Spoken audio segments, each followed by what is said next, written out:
Your daily Hegel, Phenomenology of Spirit, paragraph 21. But this abhorrence, in fact, stems from ignorance of the nature of mediation and of absolute cognition itself. For mediation is nothing beyond self-moving self-sameness, or is reflection into self, the moment of the I, which is for itself pure negativity, or, when reduced to its pure abstraction, simple becoming. The I, or becoming in general, this mediation, on account of its simple nature, is just immediacy in the process of becoming, and is the immediate itself. Reason is, therefore, misunderstood when reflection is excluded from the true, and is not grasped as a positive moment of the absolute. It is reflection that makes the true a result, but it is equally reflection that overcomes the antithesis between the process of its becoming and the result, for this becoming is also simple, and therefore not different from the form of the true, which shows itself as simple in its result. The process of becoming is rather just this return into simplicity. Though the embryo is indeed in itself a human being, it is not so for itself. This it only is as cultivated reason, which has made itself into what it is in itself. And that is when it, for the first time, is actual. But this result is itself a simple immediacy, for it is self-conscious freedom at peace with itself, which has not set the antithesis on one side and left it lying there, but has been reconciled with it. All right, another especially dense paragraph, and again, like so many of his paragraphs, there is at the center of it this analogy that seems to be something like a kind of allegorical key for sort of explaining what's going on here, this image of the embryo relative to the human being. And again, bringing us back to the theme that he's kind of touched on in almost every paragraph so far, that the true is the whole, that we can never apprehend truth as just a single proposition or doctrine. At best, those are just moments in a process here. And in the same way that if you were to try to understand the human being, if you were trying to construct a full-blown anthropology simply by analyzing human embryos, you're not really going to get very far. What's missing there is the actuality. There needs to be a work of making it real. And that the full design of that work really only comes into view once it's over. Or at least once it's once it's almost over. What seems to bind then that whole process together is what Hegel in this paragraph simply refers to as the I. He says, for mediation is nothing beyond self-moving self-sameness, or is reflection into self, the moment of the I, which is for itself pure negativity, or, when reduced to its pure abstraction, simple becoming. We suggested that his talk about the subject, which I think, I don't want to say is exactly interchangeable with the I, but they're very close here.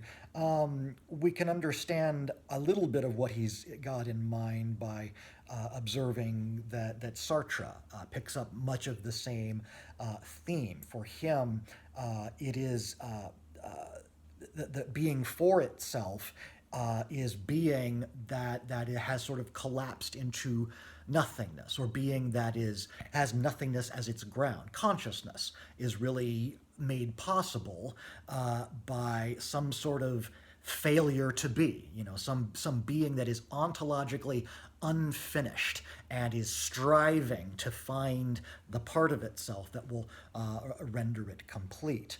We're also, I think, very close to Lacan and his idea of desire as lack, and how that sits at the root of his idea of the subject. Hegel is clearly influencing quite a number of thinkers with this idea.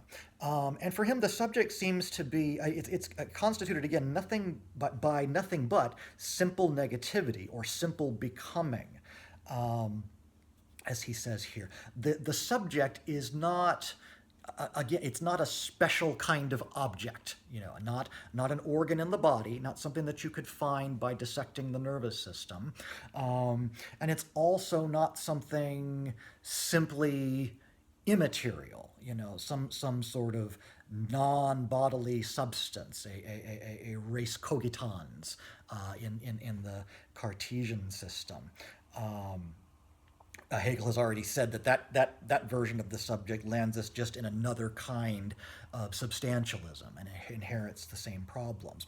The subject seems to be constituted by nothing but a being's slight non-coincidence with itself. I'm not quite myself. We use that expression very, very, almost all the time, right? I don't feel like myself today. He's not acting like himself. Just be yourself. The weirdness, I've always thought that there's something very funny about those kinds of grammatical constructions. Telling somebody to be himself sounds almost like the emptiest sort of tautology. I mean, what else could I possibly be but myself? And yet, the fact that those expressions are meaningful to us, I think, has something to do with the fact, the sense, the suspicion that maybe at some very deep, ontologically universal level, none of us is quite him or herself. There's something in us that is missing, something that keeps drawing us forward. We could call that lack desire, or just keep it ontological, as with Hegel and Sartre, and just call it nothingness. But it's not something that we ever really live down. For Sartre, that's also the presence of nothingness as the ground of human consciousness is also what makes liberty possible. And for Sartre, liberty is not really a very pretty thing. It's not really. Not the sort of thing that you sing patriotic hymns to. It's something that you are condemned to. It's really a nasty situation, kind of. But also potentially the ground of a certain kind of heroism. So Hegel is I think, giving us a new. A new version of the self, something that I don't know that there's any real historical precedent for, where the self is something that can never be, tracked down in the body. He'll have some very, very interesting things to say about that later when he takes on the pseudoscience of phrenology. But it's something that nevertheless has material effects. But that we can only really ever capture traces of. We never have it before us as an object. Kant, I think, does sort of set the stage for this slightly in his kind of critique of Descartes. For Descartes, the self is something, it's what's closest to me. I am myself. So myself, my subject, my ego, my res cogitans, the thinking thing that I am, is the thing that I know best. It's what's most transparent to me. It's what's most obvious to me. It's the first principle of any science, right? I think, therefore I am. All the other propositions get kind of built off of that one. Kant sort of turns this around a little bit and says that, yeah, we can make sense out of a proposition like, I think, therefore I am, but only by emptying the I of any content and rendering it nothing but the hypothetical, transcendental presupposition of what he calls the unity of apperception, the fact that all of our experience is somehow bound up. It's all about something, and the something must be me. But the me never really shows up in that panorama of perception. I'm not locatable within anything that I actually experience. It's sort of a fiction that makes a unity out of the blooming, buzzing confusion of sense experience, rather than any kind of a discrete object. For Hegel, he's going even one step further and saying, not only do we have no knowledge of it, it's constituted by nothing but nothingness, nothing but a being's failure to quite line up with itself or coincide with itself.